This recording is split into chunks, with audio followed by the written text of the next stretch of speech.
Ньольмор, код я свекотаре паны, мелытя сычи. Миянлыка кутан мешайчины, сычкор места съезден, кутан голосуйтны, медимти съещис мунынны. Потому что мы торцы, мы огаджи, кучит янка, че мы нокус, миян программа щерти кутан уджавны. Айте зылыджи. А вы мне еще чудвиштала. Так, все, черничим, айте зылыджи. Önüme кура чоломавны. Сергей Анатольевич Гапликовас, Республика за Юралышас. Айте завыджит.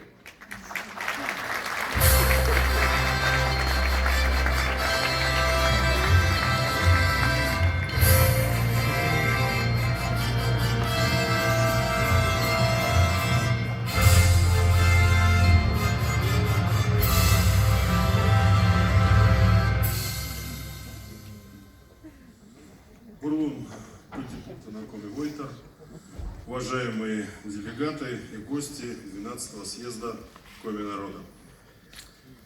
Я рад приветствовать вас здесь, в этом прекрасном зале. Это значимое, даже я бы подчеркнул, самое значимое общественно-политическое событие в жизни нашей республики. Со времен проведения первого съезда Коми народа, он состоялся, как вы помните, в 1991 году, почти 3 десятилетия назад Коми Войтор стала одним из самых уважаемых общественных движений, именно тем движением, к которому прислушивается власть и гражданское общество в республике. Съезды, ежегодные конференции Коми народа – это площадки для обсуждения очень важных, острых и насущных вопросов, которые волнуют наш народ. Здесь обсуждаются социально-экономические темы, вопросы этнокультурного развития, исторической самобытности и многое другое.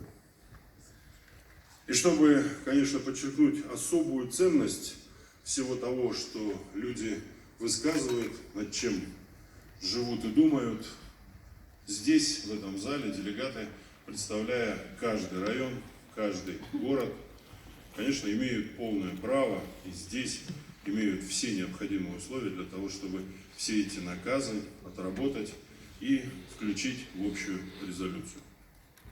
Только так, совместными усилиями, дорогие друзья, мы можем конструктивно, сотрудничая все вместе, добиться тех целей, которые ставим перед собой для более качественного, комфортного проживания наших дорогих жителей в нашей горячо любимой республике. Как говорится в Коми пословице, совместная работа больше спорится. Я с этим абсолютно согласен.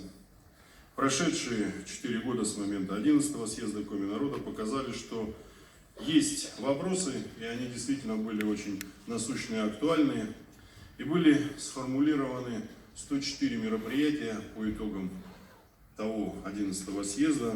Я вам докладываю, что к этому моменту 93 из этих мероприятий выполнены полностью, они были доложены на всех конференциях Коми народа. Остальные, которые имеют более глобальный, более масштабный размер, сегодня в работе, и, конечно, они требуют поэтапной реализации. Как я уже сказал, на съездах Коми народа поднимаются самые важные, актуальные и насущные вопросы жизни республики. Сегодня одним из таких вопросов стоит на повестке дня вопрос демографии. Пока нам не удалось, к сожалению, изменить тенденцию к сокращению численности населения, и это правда, здесь не нужно скрывать, мы над этим работаем. Эту же задачу повышения рождаемости, и не только повышения рождаемости, но и повышения благосостояния народа обозначил и поставил как важную и основную в качестве приоритетов наш президент Владимир Владимирович Путин. Над вопросами повышения рождаемости и благосостояния, которые включают в себя поддержку семьи, мы работаем уже не первый год, и вы знаете, что мы принимаем достаточно много системных решений, мы их реализуем. И в прошлом году всеобщее обсуждение и в общественности, и среди населения показали, что нужно дополнить уже имеющиеся меры дополнительными, которые заключаются в поддержке и в расширении поддержки семьи с детьми, расширении категории получения соответствующей поддержки, ну и новые введенные меры. Объем дополнительных ежегодных финансовых, я бы сказал, инвестиций в народонаселение составил более 1,3 миллиарда рублей. И с этого года, с 1 января, эти все меры уже начали действовать. Наш регион первым, я напомню, в прошлом году ввел такую меру, как региональный семейный капитал 150 тысяч рублей на первого рожденного. И это было осознанно. Многие причины тому являются, и, конечно же, мы хотели поддержать. Мало ли, какие в жизни бывают случаи. И женщины хорошо это знают. И в первую очередь это было нацелено на них.